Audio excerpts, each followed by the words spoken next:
తప్పుడు పనులు చేస్తే శిక్షిస్తుంది ప్రభుత్వము అనే భయం లేని పరిస్థితి. అందువల్ల ఈ విధంగా బరి తెగించి విచ్చలవిడిగా మహిళల జీవితాలతో వీళ్ళు ఆడుకుంటూ ఉన్నారు. మొన్ననే చూసాం ఆ మినిస్టర్ సంధ్యారాణి పిఏ వ్యవహారంలో ఎంత దారుణంగా ఒక ప్రభుత్వ ఉద్యోగి అయిన మహిళను మోసం చేసి లోబర్చుకొని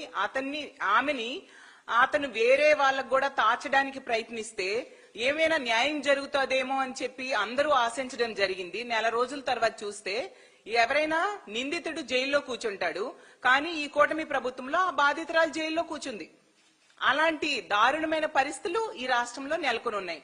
మరి ఇలాంటి సంఘటనలు జరుగుతూ ఉంటే తప్పు చేసిన వాళ్ళని ఈ కూటమి ప్రభుత్వంలో శిక్షించకపోతే మరి ఇలాంటి వాళ్ళు ఇలాంటి తప్పుడు పనులు చేయక ఏం చేస్తారు? అలాగే మొన్ననే చూసాం ఒక జనసేన కార్యకర్త ఏమో స్టేజ్ మీద పబ్లిక్ గా ఒక మహిళల్ని డాన్స్ చేసుకునే వాళ్ళేదో బ్రతుకు తెరువు కోసం రికార్డింగ్ డాన్సులు చేసుకుంటూ ఉంటే వాళ్ళనేమో బట్టలిప్పి డాన్స్ చేయమని పబ్లిక్ గా చెప్పాడు.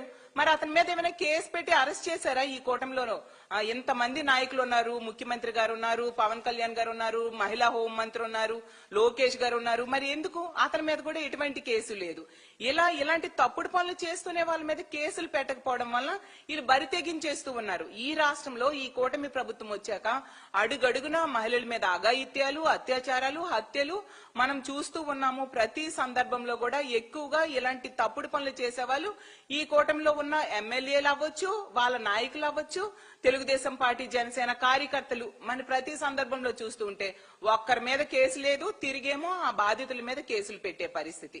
అసలు ఆ రాప్తాడులో చూసుకుంటే 14 సంవత్సరాల దళిత బాలికను ఇంచుమించు 6 నెలల పైగా 14 మంది తెలుగుదేశం పార్టీ కార్యకర్తలు దారుణంగా అత్యాచారం చేస్తే ఎటువంటి కేసు లేదు. మా పార్టీ నాయకులందరూ దాని మీద గొడవ చేస్తే తూతూ మంత్రంగా కేసు పెట్టిన పరిస్థితి చూసాం. అలాగే సత్తివేడి ఎమ్మెల్యే ఆదిమూలం వల్ల ఒక మహిళ లైంగిక వేధింపులకు గురయ్యి ఈ రాష్ట్రంలో ఆ విషయం బయటికి చెప్తే ఆమెకి రక్షణ లేదు అని చెప్పి పక్క రాష్ట్రమైన హైదరాబాద్కి వెళ్లి ఆవిడ ప్రెస్ మీట్ పెట్టడం జరిగింది. మరేమి ఆ ఎమ్మెల్యే మీద కేసు పెట్టాలి కదా, అరెస్ట్ చేయాలి కదా? ఏమంటే సెటిల్మెంట్ చేశారు చంద్రబాబు నాయుడు గారు. నిజంగా సిగ్గుతో తలదించుకోవాలి ఇలాంటి వ్యక్తికి ఓట్లు వేసినందుకు ఈ రాష్ట్ర ప్రజలు.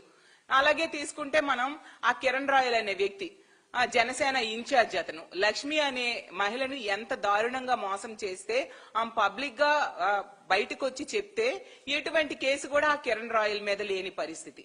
అలాగే జనసేన ఇన్ఛార్జ్ అయిన ఆ కోట వినిత విషయంలో చూస్తే ఆ బొజ్జల సుధీర్ రెడ్డి అనే వ్యక్తి ఎంత దారుణంగా ప్రవర్తించాడు, ఒక స్పైన్ పెట్టి ఆమెను ఎంత దారుణంగా విసిగించాడు. కానీ కనీసం ఎటువంటి చర్యలు ఆ వ్యక్తి మీద తీసుకొని పరిస్థితి మనం చూసాం. అలాగే తీసుకుంటే తిరువూరులో తెలుగుదేశం పార్టీ నాయకుడేమో ఒక మహిళని ఏ విధంగా లోబర్చుకోవడానికి ప్రయత్నించాడో ఆడియో బయటకు వచ్చినా కూడా ఎటువంటి చర్యలు అతని మీద లేదు. అలాగే జనసేన ఎమ్మెల్యే పంతం నానాజీ అనుచరులు ఇదే పవన్ కళ్యాణ్ గారి శాఖలో ఫీల్డ్ అసిస్టెంట్ గా పనిచేస్తున్న మహిళని ఏ విధంగా వేధించారు, ముడుపులు ఇవ్వాలి లేదంటే పక్కలోకి రావాలి, ప్రతి నెల మామూలు ఇవ్వాలని చెప్తే ఆమె ఆత్మహత్య యత్నం చేసుకోవడం జరిగింది. మరి అతని మీద ఆ అనుచరుల మీద చర్యలు తీసుకోవాలి కదా, ఎక్కడా లేదు. అలాగే తిరువూరు ఎమ్మెల్యే అయిన ఆ కొలిగిపూడి శ్రీనివాస్ అనే వ్యక్తి వేధింపుల వలన ఒక మహిళ విఆర్ఓ ఆ రోజు ఆత్మహత్య యత్నం చేసుకోవడం జరిగింది. భర్తని ఆమెని వేధిస్తున్నారు అని చెప్పేసి. కానీ అతని మీద కూడా ఎటువంటి చర్యలు తీసుకోని పరిస్థితి. ప్రతి సందర్భంలో కూడా తప్పు చేసే వాళ్ళని వీళ్ళు వెనకేసుకొస్తూ లేదా సెటిల్మెంట్లు చేస్తూ ఉన్నారు తప్ప ఎక్కడా కూడా వాళ్ళ మీద ఎటువంటి చర్యలు తీసుకోకపోవడం వలన ఈ రోజు కూటమి ఎమ్మెల్యేలు బరి తెగించేసి ఈ విధంగా అధికార మదంతో మహిళల జీవితాలతో ఆడుకుంటూ ఉన్నారు. ఎంత దారుణం!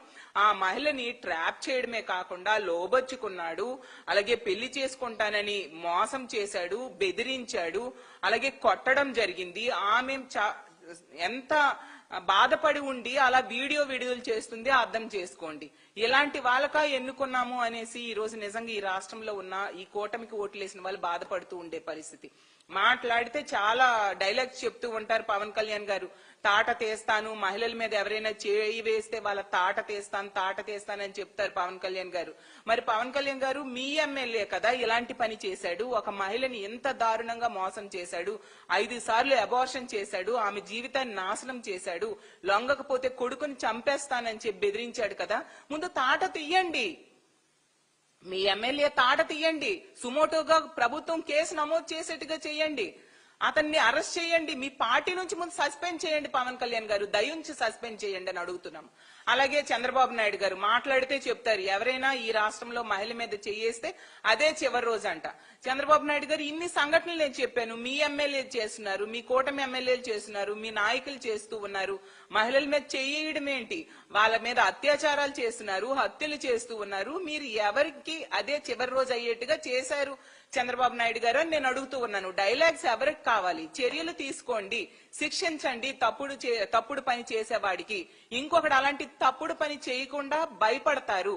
అది మీరు చేయకుండా ఎంతసేపు రెడ్ బుక్ రాజ్యాంగం ఎలా అమలు చేయాలి అనే దాని మీదే దృష్టి పెడుతున్నారు. ప్రతిపక్ష నాయకుల మీద అక్రమ కేసులు ఎలా పెట్టాలి, అక్రమ అరెస్టులు ఎలా చేయాలి అన్న దాని మీద మాత్రమే చంద్రబాబు నాయుడు గారు ఈ రోజు అతను దృష్టి పెడుతూ ఉండే పరిస్థితి మనం చూస్తూ ఉన్నాం. ఇంకా మహిళా హోంమంత్రి గారు, ఆవిడ గురించి చెప్పనే అవసరం లేదు. ఆవిడికి పదవి ఇచ్చారు మా జగనన్నని, మా వైఎస్ఆర్ కాంగ్రెస్ పార్టీని తిట్టడానికి, మా పార్టీ నాయకుల మీద అక్రమ కేసులు పెట్టడానికే. ప్రతి సందర్భంలో కూడా అది నిరూపించబడుతూ ఉంది. ఎంత దారుణంగా మహిళలకి మీ కూటమిలో ఉన్న ఎమ్మెల్యేలు అత్యాచారాలు చేసి మోసం చేస్తూ ఉంటే మీరేం చేస్తున్నారమ్మా హోంమంత్రి గారు అని నేను అడుగుతూ ఉన్నాను. మీరైతే తీసుకుంటే ఆ ఫేక్ ఇన్ఫ్లుయెన్సర్స్, ఆ కానిస్టేబుల్ ఎవరో, ఆవిడ ఒక ఫేక్ మహిళ అంట. ఆమె ద్వారా ఈవిడ పబ్లిసిటీ తెచ్చుకోవడం కోసం ఆవిడికి ఇంటికి పిలిచి భోజనం పెట్టారు, వీడియోలు తీసి ఇన్స్టాగ్రామ్ లో యూట్యూబ్ లో పెట్టుకున్నారు, మంచిదే.